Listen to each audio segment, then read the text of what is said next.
નમસ્કાર, Iqbal Randhanpara. Video number 3. TET, TAT, તલાટી અને અન્ય સરકારી પરીક્ષાઓમાં જે મુખ્ય પરીક્ષા સરકાર દ્વારા લેવાઈ રહી છે તેના વિષય સંદર્ભે આપની સમક્ષ નિબંધ લેખનનો મુદ્દો આપણો ચાલુ હતો, જેમાં કાલે આપણે થોડી ઘણી ચર્ચાઓ કરી હતી. આજે આપણે નિબંધના પ્રકારની ચર્ચા કરવી છે. તમારે નિબંધના પ્રકાર પૂછાતા નથી, પણ ચર્ચા કરવી એટલા માટે જરૂરી છે કે તમને ખ્યાલ રહે કે આવા પ્રકારોમાં નિબંધ પૂછાઈ શકે. જો આપણે પરીક્ષા જે દેવા જઈ રહ્યા છીએ, સરકારી પરીક્ષાઓ છે, કોઈ 12માની કે 10માની કે પ્રાઇમરીની પરીક્ષાઓ દેવા નથી જતા, જેથી કરીને એવો નિબંધ આપણે લખી નાખીએ તો આપણને 20 માર્ક કે 10માંથી સારા માર્ક્સ આવી જાય. ખૂબ વ્યવસ્થિત લખવો પડશે. આજે હું વિડીયોના માધ્યમથી તમને કેવી રીતના નિબંધમાં પેરેગ્રાફ પાડવા અને કેવા અક્ષરો કાઢવા, અક્ષરો વચ્ચે કેટલી જગ્યા હોવી જોઈએ, શબ્દો વચ્ચે કેટલી જગ્યા હોવી જોઈએ, આમનું પણ એક ઉદાહરણ મૂકીશ, તો ખાસ તે જોઈ લેવું. નિબંધના આમ જોઈએ તો 4 પ્રકાર છે.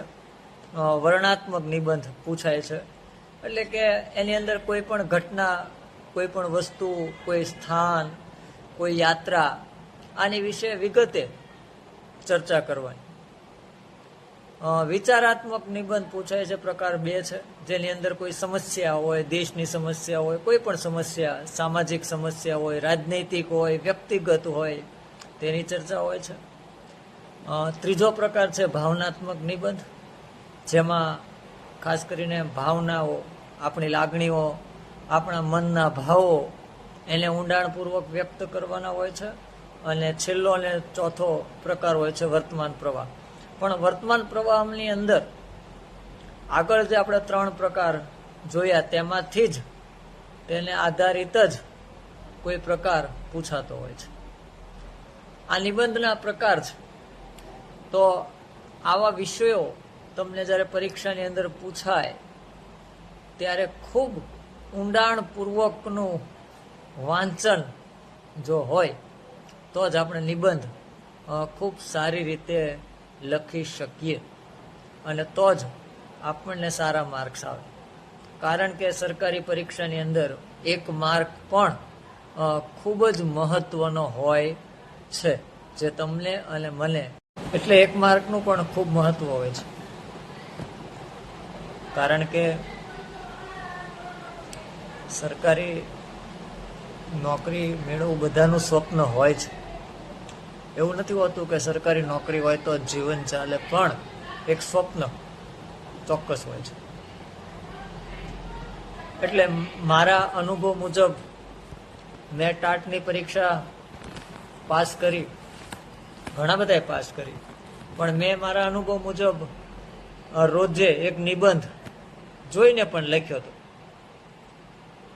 એક ચર્ચાપત્ર રોજ જોઈને લખતો, એક નિબંધ જોઈને લખતો, એક પત્ર લેખન જોઈને લખતો, જેથી કરીને એ જોઈને પણ હું લખું તો મને એમાંથી વાંચવા મળે, અને એ વાંચવા મળે સાથે મારા અક્ષરો, સાથે લખવાની ઝડપ આ પણ વધે.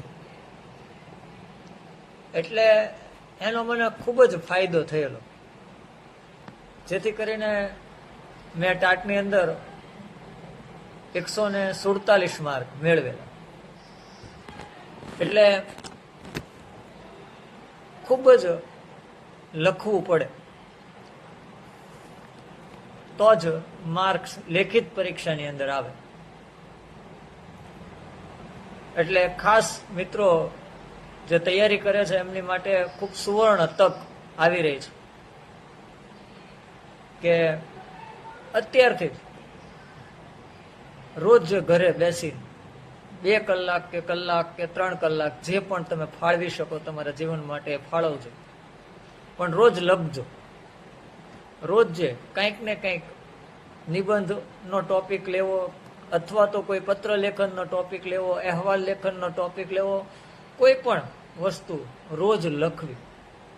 અને તો જ તમારી ઝડપ સુધરશે, તમારા અક્ષર સુધરશે, અને તો જ તમને લખવાની પણ ખબર રહેશે કે તમે કેટલું લખી શકો છો.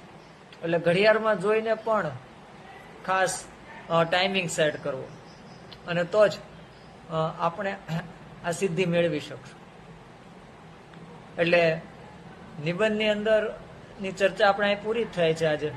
કેટલી બધી બાબતો આપણે ધ્યાન રાખવાની હોય. હવે નિબંધ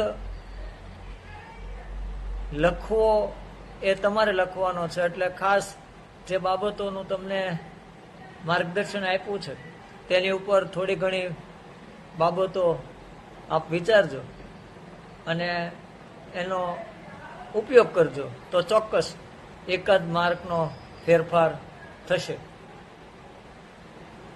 અસ્તુ. આભાર.